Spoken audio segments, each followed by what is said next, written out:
where I did my training and was on faculty. Yeah, I think this is fascinating, and again, I'm glad that we're addressing the issue of technology transfer. When you talk about this valley of death, going through this 3 stages from basic research to proof of concept to commercialization, I know when we're in the lab, and in the academic center, we just like to think of ideas, and we like to, and the academic center is very well situated for this exchange of ideas, which is what we're trying to do. But we're not thinking about how to take product to market. And it's always occurred to me that if we could take the entrepreneur and actually partner them very early on. So while we're formulating our ideas and so forth, they're also thinking about and providing input into how to bring that product to market. So again, creating a context that allows that to happen at an early stage as opposed to a later stage certainly is something that we should be working on. And I'd be interested in hearing your thoughts on how we best go about getting that at the earlier stage. The other question is, I was down at the University of California, San Diego this past weekend meeting with Chancellor Kozla and some of his faculty, and I knew this hearing was coming up, so I actually posed to them the question of what could we do to better help technology transfer, obviously at one of our major research institutions, and the answer they gave me surprised me. What he said was, look at tax-exempt bonds. And I tested this with my home institution at UC Davis, and they talked about how the Federal Tax Reform Act really limits their ability to provide research space that said, industry is knocking on their door. They want to partner. They want to come in and work side by side in these lab spaces. But our tax code currently limits their ability, because these are tax-exempt bonds, to allow the entrepreneur to come in. And I would ask you guys to comment on that and provide perspective. So, Dr. Hart-Wells. I'll take that first.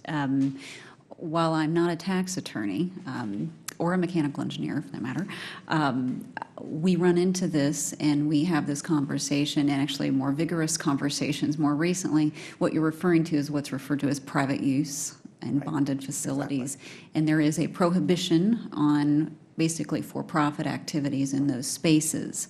So that is actually an input in the analysis that's often not considered inside the university in the dialogue on the outside, but is a critical go, no-go of whether a university can even undertake a partnership, whether it wishes to or not.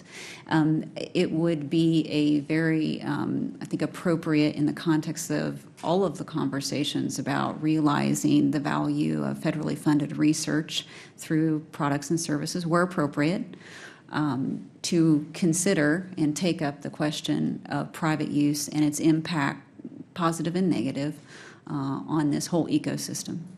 So it would be possible, actually, in this body to perhaps amend the Tax Reform Act to allow, at an earlier stage, those entrepreneurs to come in to the lab, work side by side. Dr. Lium, yeah.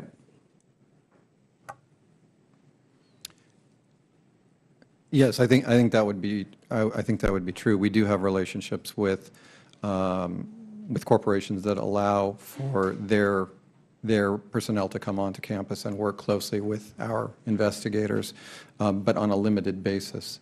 One example of a close relationship that the University of California, San Francisco has is the Center for Therapeutic Innovation with Pfizer. In this particular case, they've established a laboratory across the street from the campus. We do believe very strongly that collaborative research between industry and academics is essential to translating academic inventions into the commercial sector. I can also take, if you'd like, I can also comment on your first question related to, in essence, if I understood you correctly, early intervention. I think a very good model for this, again, is the National Science Foundation Innovation Corps program. This is a program that takes small teams at the very earliest stages that apply to participate. It's highly experiential.